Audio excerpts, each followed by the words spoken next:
아, 우리는 참 많은 간증을 합니다. 저는 성도들이 삶에서 경험한 하나님을 간증하도록 계속 권해드립니다. 그런데 많은 분들이 간증거리가 없다는 답답함을 토로합니다. 목사님, 저는 특별한 간증이 없어요. 그것은 정말 옳은 말이 아닙니다. 우리 모두에게는 너무나 놀라운 간증이 있습니다. 간증 중에 간증입니다. 나 같은 죄인이 예수님을 믿어서 하나님의 자녀가 되었다. 이 간증이 간증 중에 간증입니다. 이 간증이 너무 놀라운 간증인 것은 모든 그리스도인들이 다 고백하는 간증이라는, 그런 간증이 어디 있겠어요? 저 사람의 간증이 내 간증일 수 없는 거죠. 그런데 나 같은 죄인이 예수님을 믿고 하나님 자녀가 되었다는 이 간증은 모든 그리스도인들이 다 가지고 있는 간증입니다. 또 하나, 이보다 놀라운 간증은 없습니다. 이보다 놀라운 기적은 없습니다. 이보다 극적인 간증 없습니다. 나 같은 죄인이 예수 믿고 하나님 자녀가 된 것보다. 그리고 또 이 간증처럼 영원한 간증이 없습니다. 대부분의 간증은 이 세상에 사는 동안에 끝입니다. 그런데 이 간증은 하나님 앞에 가서도 영원토록 간증하고 또 간증할 놀라운 간증입니다. 이런 엄청난 간증을 여기 계신 여러분 다 가지고 계십니다. 그런데 이 간증처럼 또 무시받는 간증, 여러분, 이 간증처럼 진부하게 여겨지는 간증이 또 있을까 싶습니다. 왜 그럴까요? 나 같은 죄인이 예수 믿고 하나님 자녀가 됐다는 이야기 할 거라면 하지 마세요. 아니, 그게 뭐 간증이에요? 이런 형편이 되어 있는 것은 왜 그럴까요? 거기에는 이유가 있습니다. 먼저는 나 같은 죄인이라고 하는 이 고백의 진정성이 없기 때문입니다. 나 같은 죄인이 무슨 뜻이죠? 나는 정말 악한 자입니다. 나는 정말 나쁜 사람입니다. 나는 벌레만도 못합니다. 나는 쓰레기 같은 자입니다. 나는 말할 수 없는 죄인이고 지옥 갈 자입니다. 그런 내용이 담겨 있는 내용입니다. 나 같은 죄인이. 그렇지만 실제로 정말 그렇게 여기는가가 문제인 겁니다. 나 같은 죄인이라고 정말 그렇게 여기는가? 그렇지 않다는 증거가 뭐냐면 남 판단하고 남 정죄하고 어떻게 저렇게 나쁜 사람이 있어? 사람도 아니야. 어떻게 저럴 수 있어? 그렇게 사는 것이 바로 이 고백이 진정성이 없다는 뜻입니다.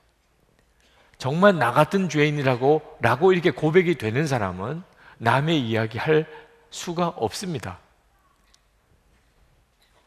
사도 바울이 12절에서 모든 사람이 죄를 지었기 때문에 라고 말씀을 했는데 이 말씀이 굉장히 충격적인 말씀입니다.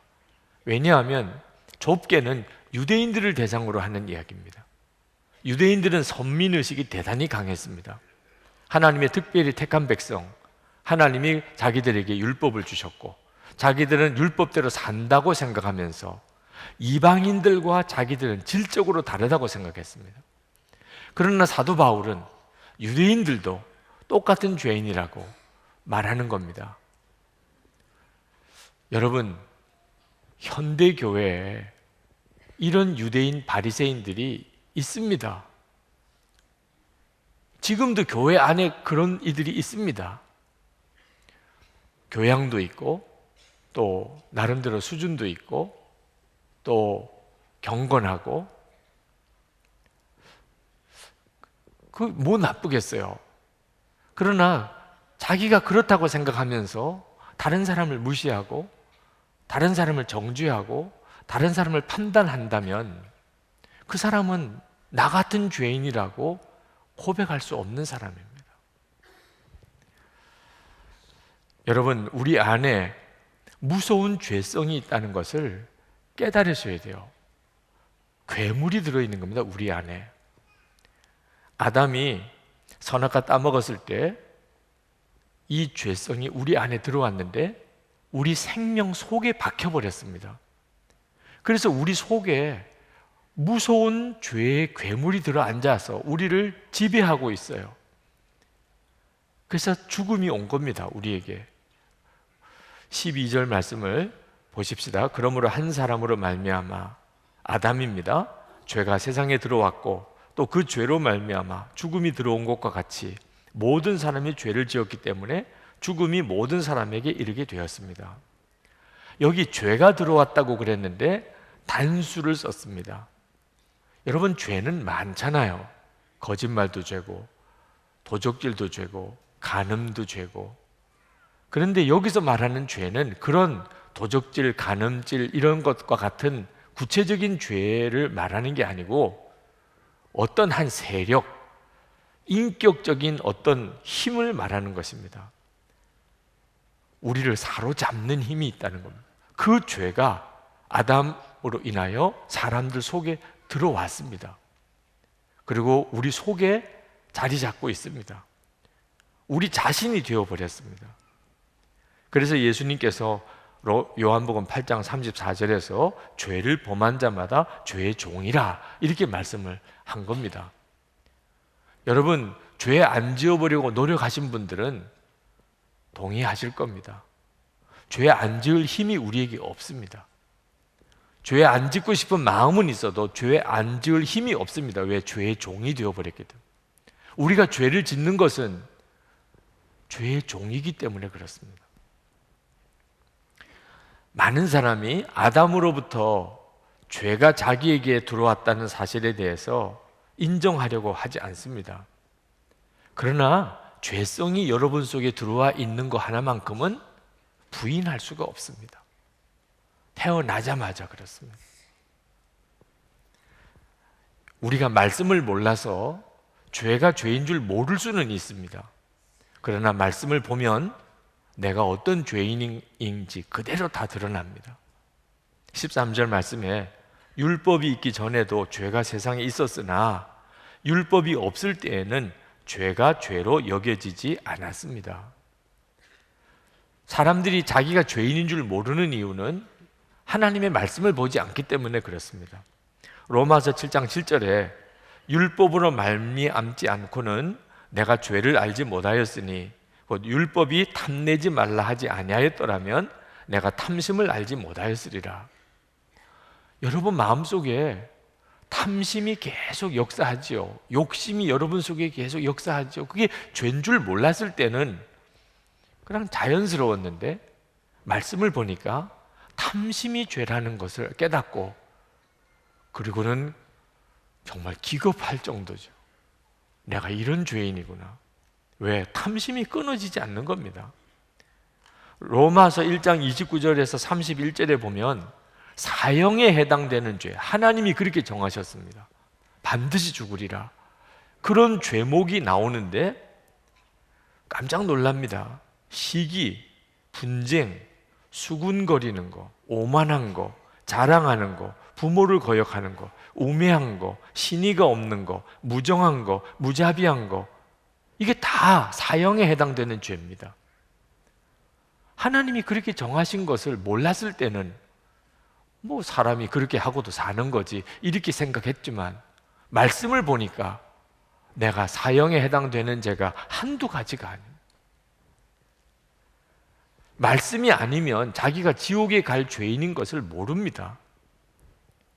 사사기 21장 25절에 보면 그때 이스라엘에 왕이 없으므로 사람이 각기 자기의 소견에 오른 대로 행하였더라. 자기 생각에 오른 대로 행하는 게 무슨 죄입니까? 성경을 보니까 그게 죄인 거예요.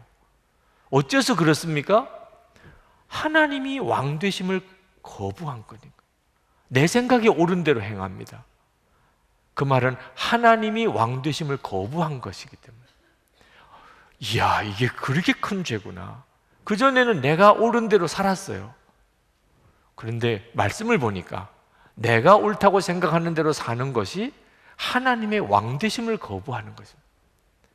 그러니 그게 얼마나 큰 죄예요. 저는 솔직히 제가 말할 수 없는 죄인이라는 사실을 꿈에도 생각하지 않았습니다. 저는 나름대로 괜찮게 살았다고 생각했습니다. 그런데 성령의 역사로 예수님을 만나고 거듭난 다음에 제가 얼마나 큰 죄인인가를 깨달았습니다. 저는 드러내놓고 짓는 죄는 거의 짓지 않았습니다. 마음으로 짓는 죄는 말할 수 없는 죄를 짓고 살았습니다. 심지어 내가 목사를 할 자격이 없다. 목사를 사표내고 싶을 정도로 저의 죄에 대해서 엄청난 충격을 받았습니다. 성령께서 그렇게 하십니다. 그래서 우리가 나 같은 죄인이라고 고백하게 되는 겁니다. 여러분, 여러분들의 나 같은 죄인이라는 고백에 진정성이 있습니까? 그걸 기도하셔야 됩니다. 하나님, 제가 어떤 죄인인가를 알게 해주세요. 두려워하지 마십시오. 여러분이 어떤 죄가 있는지를 깨닫게 되는 것을 두려워하지 마십시오. 여러분이 여러분의 죄가 어떤 것인지 깨닫는 순간에 비로소 은혜의 문이 열리는 겁니다. 영생의 시작인 것입니다. 죄가 죄인 줄 모르는 것이 그는 이미 버림받은 상태에 있는 겁니다. 하나님의 저주 아래에 있는 것입니다. 20절 말씀에 죄가 많은 곳에 은혜가 더욱 넘치게 되었습니다. 왜 예수를 믿어도 나는 제대로 은혜를 경험하고 못하고 삽니까? 자기 죄를 모르고 사는 거예요. 나 같은 죄인이라는 진정한 고백이 없는 겁니다. 그러나 우리가 또 하나 기도할 것이 있는데 그것은 하나님의 자녀라고 하는, 이제는 하나님의 자녀라고 하는 그 고백에 감격을 주시기를 기도하는 것입니다. 예수 믿는 성도들은 다 하나님의 자녀라는 고백을 스스럼 없이 합니다.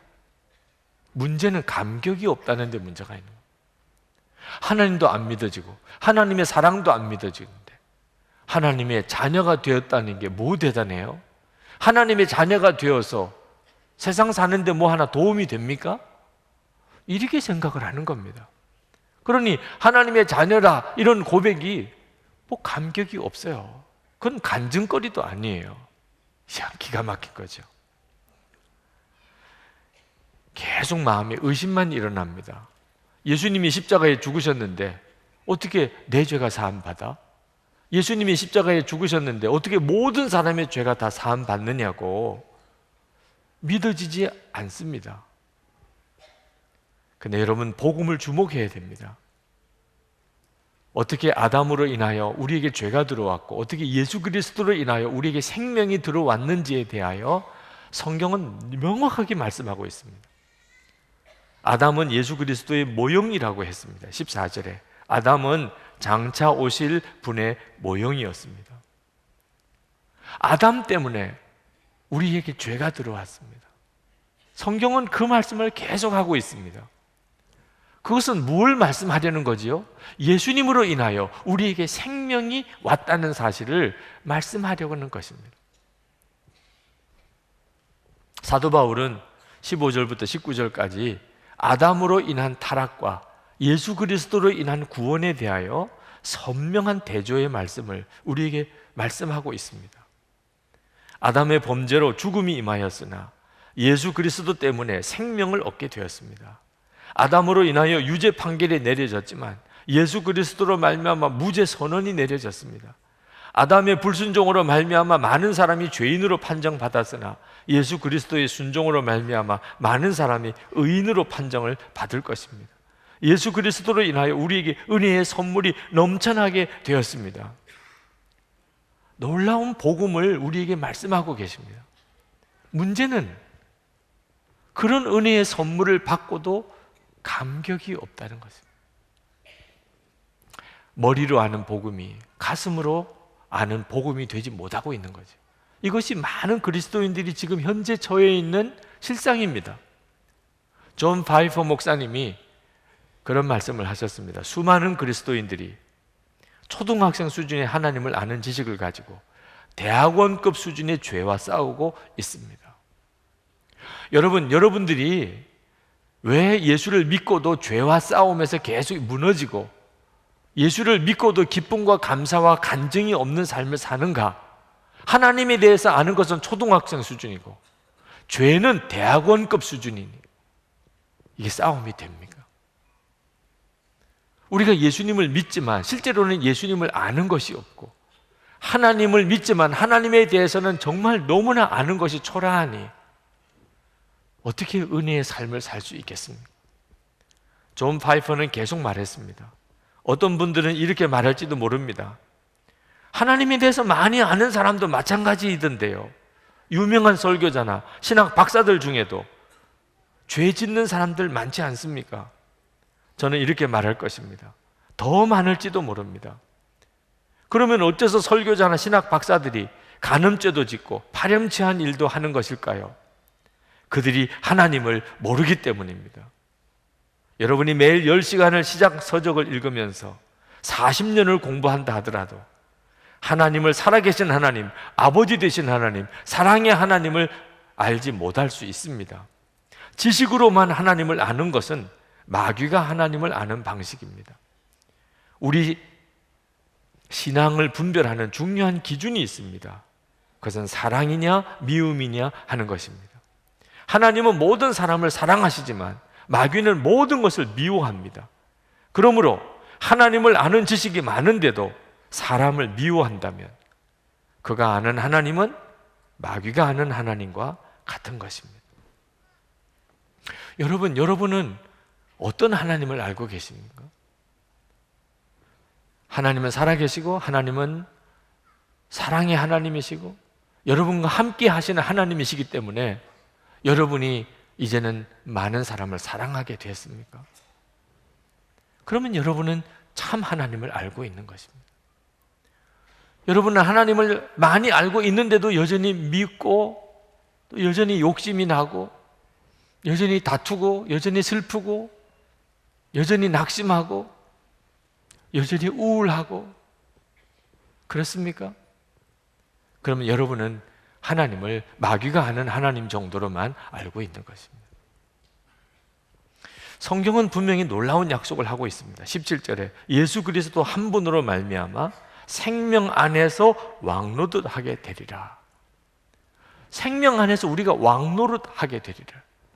21절에 우리 주 예수 그리스도로 말미암아 얻는 영원한 생명에 이르게 하려는 것입니다.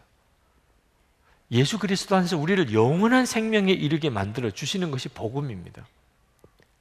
그러므로 지금 현재 여러분들이 예수를 믿고도 여전히 죄의 종노릇하고 기쁨 없고 감사가 없고 사랑 없고 싸우고 욕심내고 계속 죄짓고 그리고 좌절하고 그리고 우울하고 있다면 여러분은 아직 하나님이 계획하신 은혜의 자리에 온전히 이른 게 아닙니다. 결코 예수 믿는 게 여기서 여러분 끝난 게 아닙니다. 하나님의 계획은 그렇게 예수 믿는 게 아닙니다. 여러분이 생명 안에서 왕노릇하는 것입니다.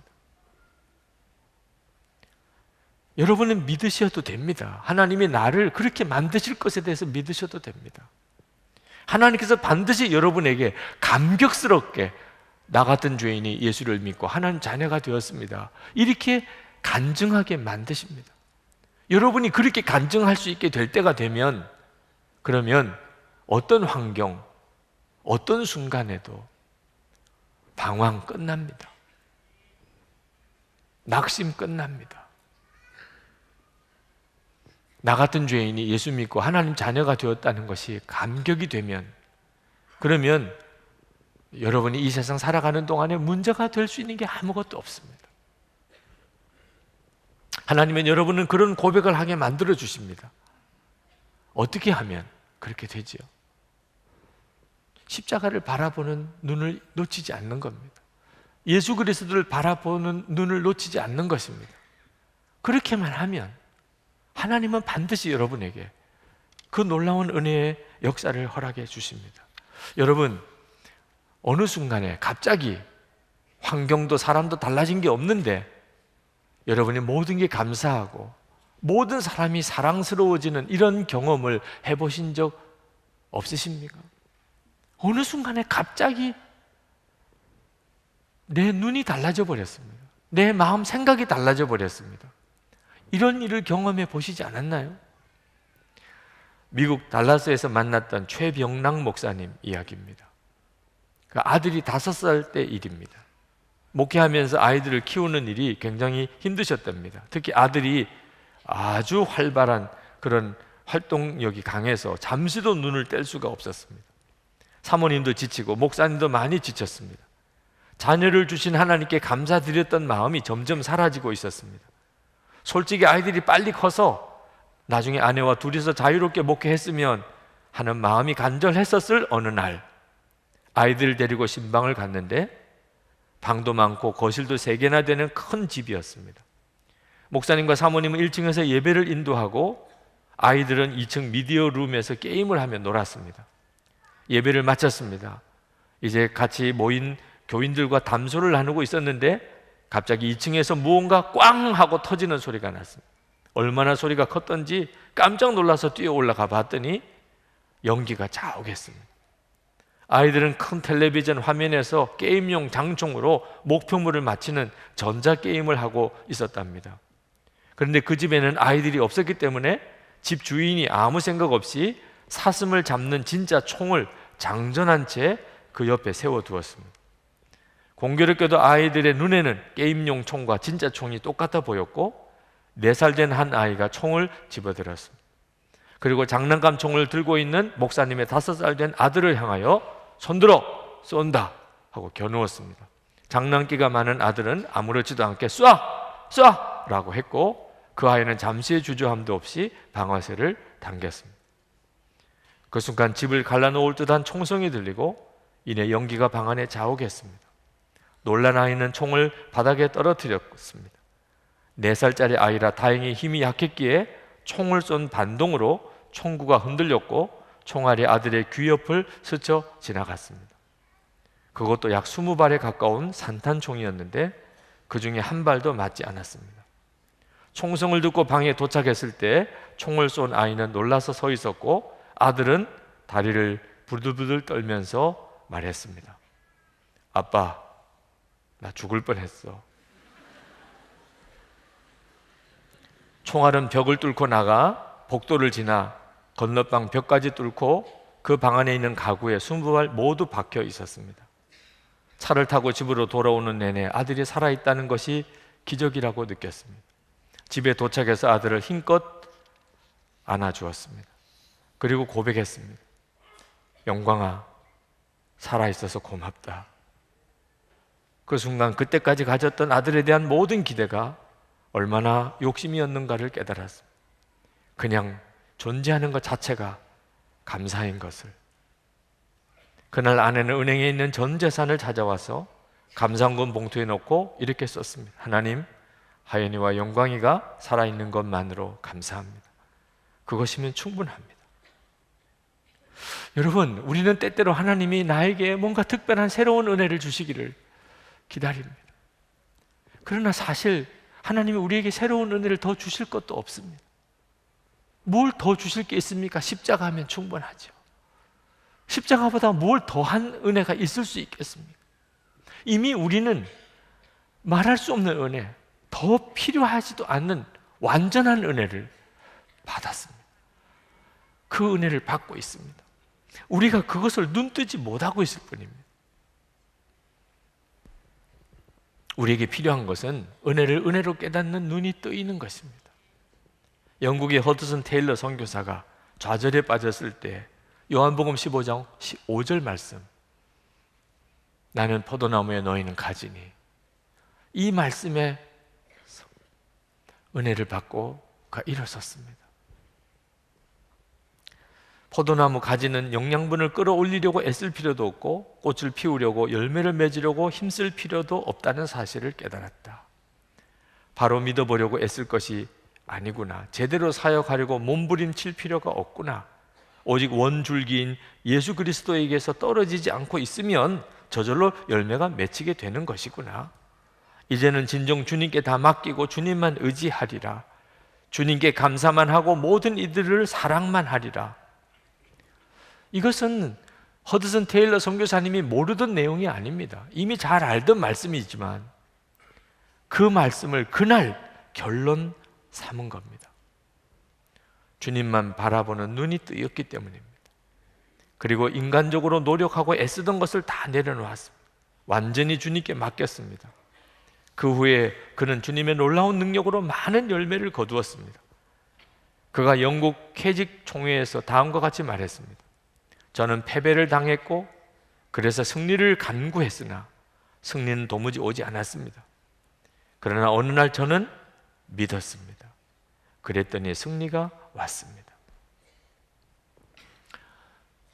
여러분, 여러분에게는 이 도움이 필요한 것입니다. 더 은혜를 받는 것이 아니고 이제는 받은 은혜에 눈이 뜨이는 것이 필요한 것입니다. 어느 성도님이 한 사람을 전도를 해서 그를 복음을 전하고 말씀으로 양육하여 세례를 받게 되었습니다. 그는 그 세례받는 그 세 가족에게 물었습니다. 교회에 와서 무엇을 배웠습니까? 그는 곰곰이 생각하다가 대답했습니다. 눈물을 배웠습니다. 이보다 더 정확한 대답이 있을까요? 예수를 믿고 당신은 뭘 배웠습니까? 눈물을 배웠습니다. 회개의 눈물, 기쁨의 눈물, 구원의 눈물, 감격의 눈물, 기쁨과 치유, 생명의 눈물이 예수님 안에 다 있습니다. 안식년 때 미국 달라스에서 40일 이상을 지냈습니다. 그때 제가 묵었던 집 바로 옆이 교회였습니다. 얼마나 넓은 공간에 교회가 있는지 부러웠습니다. 주차장도 넓은데 더 넓은 잔디밭이 있었습니다. 그곳에 십자가 3개가 세워져 있었습니다. 그 십자가 뒤편으로 아주 자그마한 연못이 또 있었습니다. 그 연못에서 십자가를 바라보고 있노라면 마치 갈릴리 호수와 십자가 골고다 동산을 보는 것 같은 느낌이 들었습니다. 그래서 그곳으로 자주 갔었습니다. 그때 주님께서 저에게 분명한 말씀을 주셨습니다. 십자가 앞에 더 머물라. 이것이 저에게 주님이 주시는 안식이었습니다. 성도 여러분, 저는 여러분에게도 동일한 말씀을 드리고 싶습니다. 십자가 앞에 더 머물러 보시기 바랍니다. 우리는 너무 분주하게 사느라 십자가를 생각할 겨를이 없습니다. 주 예수님을 바라보고 생각하지 겨를이 없이 삽니다. 그래서 우리는 은혜를 모르는 것입니다. 다음 주일이면 종료주일, 그리고 고난주간, 그리고 부활주일로 이어집니다. 이 2주간 여러분 정말 십자가를 묵상해 보십시오. 계속해서 할렐루야 찬양을 들으십시오. 주 예수님만 바라봐 보십시오. 그러면 반드시 성령님께서 나 같은 죄인이 예수님을 믿어 하나님의 자녀가 되었습니다. 이것이 가슴 뜨거운 노래요, 감격스러운 고백이 되게 해주십니다. 은혜의 눈이 뜨이는 거죠. 그리고 우리 인생은 바뀝니다. 나에게 이보다 더 큰 간증은 없는 것입니다. 이 시간에 우리 같이 기도하십시다. 정말 하나님 간증이 되게 해주소서. 나 같은 죄인이 예수를 믿어 하나님 자녀가 되었다는 너무나 잘 아는 이 간증이 이제 진짜 간증이 되게 해주소서. 주님, 십자가의 은혜를 바라보는 눈이 더욱 열리게 해주소서. 머리로 하는 지식이 가슴으로 내려오게 해주소서. 통성으로 기도하겠습니다. 은혜와 사랑에 충만하신 하나님,